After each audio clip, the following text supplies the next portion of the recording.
Hello everyone. இன்னைக்கு நம்ம பார்க்க போற டாபிக் ஜியோமெட்ரி. டிஎன்பிஎஸ்சி புக்ல பேசிக் ஜியோமெட்ரி கான்செப்ட்ஸ் இன்னைக்கு நம்ம பார்க்கலாம். வாங்க இன்னைக்கு நம்ம டாபிக் குள்ள போலாம். அதுக்கு முன்னாடி நீங்க இந்த சேனலை சப்ஸ்கிரைப் பண்ணீங்கன்னா சப்ஸ்கிரைப் பண்ணுங்க. அப்பதான் நான் டெய்லி போஸ்ட் பண்ற வீடியோ உங்களுக்கு வந்து சேரும். ஓகேங்களா? வாங்க. ஜியோமெட்ரி. இந்த ஜியோமெட்ரிக்ன்ற வேர்ட் வந்து கிரீக் வேர்ட்ல இருந்து எடுத்திருக்காங்க. Geo means earth. ஜியோனா எர்த்னு சொல்றோம். Metron means measure. ஸோ இந்த ஜியோமெட்ரிங்கிறது மெஷர் எர்த் அப்படிங்கிறது தான் வந்து ஜியோமெட்ரிங்கிற வேர்டு குறிக்குது. அரௌண்ட் 600 பிசியில் டேலஸ் ஆஃப் மில்லட்ஸ் அப்படிங்கிற ஒருத்தர் வந்து இந்த ஜியோமெட்ரி கான்செப்டை ஃபர்ஸ்ட் டிடெக்ட் பண்ணி இந்த ஜியோமெட்ரி கான்செப்டை கொண்டு வந்தார். அப்புறம் கிரீக் மேத்தமெட்டிஷியன் பித்தாகரஸ் தான் வந்து இந்த கான்செப்டை வந்து ஃபர்தராக டெவலப் பண்ணார். லைன்ஸ், இப்போ ஒவ்வொரு கான்செப்டாக பார்க்கலாம். லைன்ஸ்னா என்னன்னு பார்க்கலாம். லைன்னா என்ன அப்படின்னா ஒரு கோடு, அது வந்து புள்ளிக்கு முடிவே கிடையாது அப்படிங்கிறது தான் லைன்ஸ். ரெண்டு பக்கமும் left hand side right hand side both டைரக்ஷனும் முடிவில்லாமல் போயிட்டு இருக்கிறது தான் லைன்ஸ். ஃபார் எக்ஸாம்பிள் ஏபி ஒரு ஆரோ மார்க் இருக்கு பாருங்க, அது வந்து போயிட்டே இருக்கு. லெஃப்ட் ஹேண்ட் சைடு வந்து ஏன்னு மென்ஷன் பண்றோம், ரைட் ஹேண்ட் பின்னு மென்ஷன் பண்றோம், எல்லுங்கிறது தான் அந்த லைன். லைன் செக்மெண்ட்னா என்னன்னா ஒரு லைன்ல ரெண்டு சைடும் வந்து என் பாயிண்ட் இருக்கும். அது எப்படின்னு பார்க்கலாம். இப்போ ஸ்கேல் எடுத்துக்கிட்டீங்கன்னா 0 தான் ஸ்டார்டிங் பாயிண்ட், 4.5 4.4 அப்படிங்கிறது தான் வந்து எண்டிங் பாயிண்ட். ஸோ இந்த ஸ்டார்டிங் பாயிண்ட் ஒரு முடிவு இருக்கிறது தான் வந்து லைன் செக்மெண்ட்.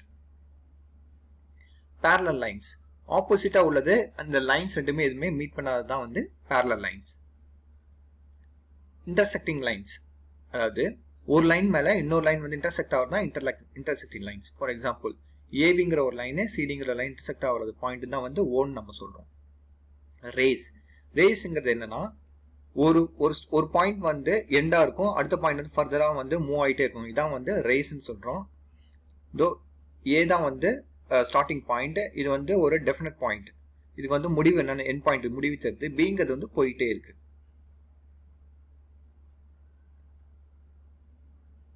இந்த டூ ரேஸ்க்கும் வந்து ஸ்டார்டிங் அண்ட் எண்டிங் பாயிண்ட் இருக்கிறது தான் வந்து ஏன்னு சொல்லுவோம். இதை குறிக்கிறது தான் வந்து ஆங்கிள். இதோட ஆங்கிளை வந்து நம்ம எப்படி மெஷர் பண்ணுவோம்? ப்ரொடெக்டர் மூலியமா நம்ம மெஷர் பண்ணுவோம். ஃபார் எக்ஸாம்பிள் ஒரு ஏங்கிறது வந்து எண்டிங் பாயிண்ட், இதோட பாயிண்ட் வந்து இதுதான் முடிவுன்னு நமக்கு தெரியுது. சிங்கிறது வந்து பாயிண்ட் போயிட்டே இருக்கு இன்ஃபினிட்டிவா. அதே மாதிரி அதே ஏ பாயிண்ட் வந்து எண்டிங் பாயிண்ட் வந்து பி பாயிண்ட் வந்து போயிட்டே இருக்கு. இது ரெண்டுக்கு இடைப்பட்ட கேப்ல உள்ள ஆங்கிள் நம்ம கண்டுபிடிக்கிறது தான் வந்து யூஸ் பண்றது தான் வந்து ப்ரொடெக்டர்னு நம்ம சொல்லுவோம். ஆங்கிள்ஸ்லாம் என்னன்னு பார்க்கலாம். Right angle, acute angle, obtuse angle, மூணு தான் வந்து முக்கியமான ஆங்கிள்ஸ். இப்போ ரைட் ஆங்கிள்லாம் என்னன்னு பார்க்கலாம். எக்ஸாக்டா 90 டிகிரி இருக்கிறது தான் வந்து ரைட் ஆங்கிள். ஸோ அதோட டயக்ராமேட்டிக் தான் ஏபிசி, இது எக்ஸாக்டா 90 டிகிரியில இருக்கு. அக்யூட் ஆங்கிள் வந்து 90 டிகிரி கம்மியா இருக்கிறது தான் வந்து acute angle. For example 45 degree, 90 degree கம்மியா இருக்கிறது வந்து அக்யூட் ஆங்கிள். அப்டியூஸ் ஆங்கிள் அப்படின்னா கிரேட்டர் தன் 90 டிகிரி, 90 டிகிரிக்கு மேல இருக்கிறது தான் வந்து அப்டியூஸ் ஆங்கிள். ஸோ இந்த ஆங்கிள் வந்து 120 டிகிரிக்கு மேல இருக்கிறது தான் வந்து அப்டியூஸ் ஆங்கிள் சொல்லுவோம். ரிஃப்ளெக்ஸ் ஆங்கிள் அப்படின்னா என்னன்னா டோட்டல் ஆங்கிள் வந்து 360 டிகிரி.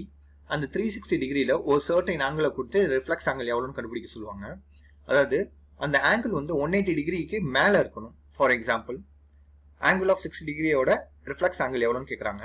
ஸோ டோட்டல் சர்க்கிளோட வேல்யூ என்ன நம்மளுக்கு? 360 டிகிரி. அந்த 360 டிகிரியில் 60 மைனஸ் பண்ணோம் அப்படின்னா நம்மளுக்கு கிடைக்கிறது 300 டிகிரி.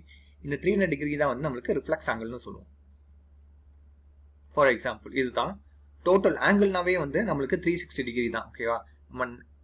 90, 180, 360 இந்த மாதிரி நம்ம வந்து பைஃபர்கேட் பண்ணி எடுத்துக்குவோம்.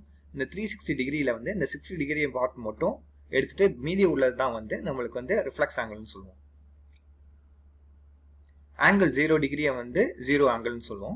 ஆங்கிள் 180 டிகிரி வந்து ஸ்ட்ரெயிட் லைன் வந்து 180 டிகிரியில இருக்கு. Special pairs of angles. Complementary angle up to 90 degree add பண்றது தான் வந்து காம்ப்ளிமெண்டரி ஆங்கிள். சப்ளிமெண்டரி ஆங்கிள் வந்து அப் டு 180 டிகிரி வந்து வரைக்கும் வந்து ஆட் பண்றது.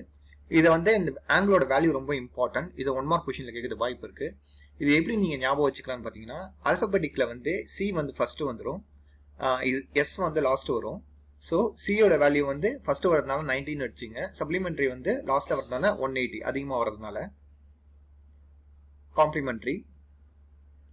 இப்போ காம்ப்ளிமெண்ட்ரி ஆங்கிள் வந்து ரெண்டு ஆங்கிளை வந்து ஆட் பண்ணா நம்மளுக்கு வந்து 90 வரணும். அதுதான் வந்து காம்ப்ளிமெண்ட்ரி ஆங்கிள்.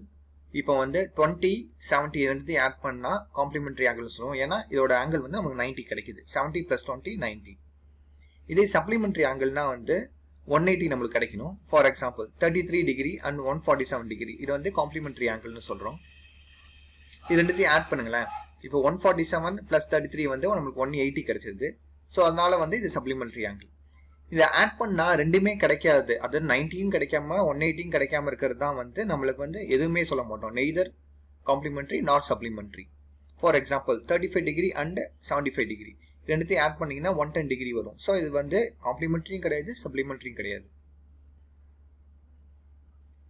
ஒரே லைன்ல வந்து 3 பாயிண்ட் இருக்கு. 3 பாயிண்ட் வந்து லைபிள் ஆனிச்சு அப்படின்னா கோலினியர் அப்படின்னு சொல்லுவோம்.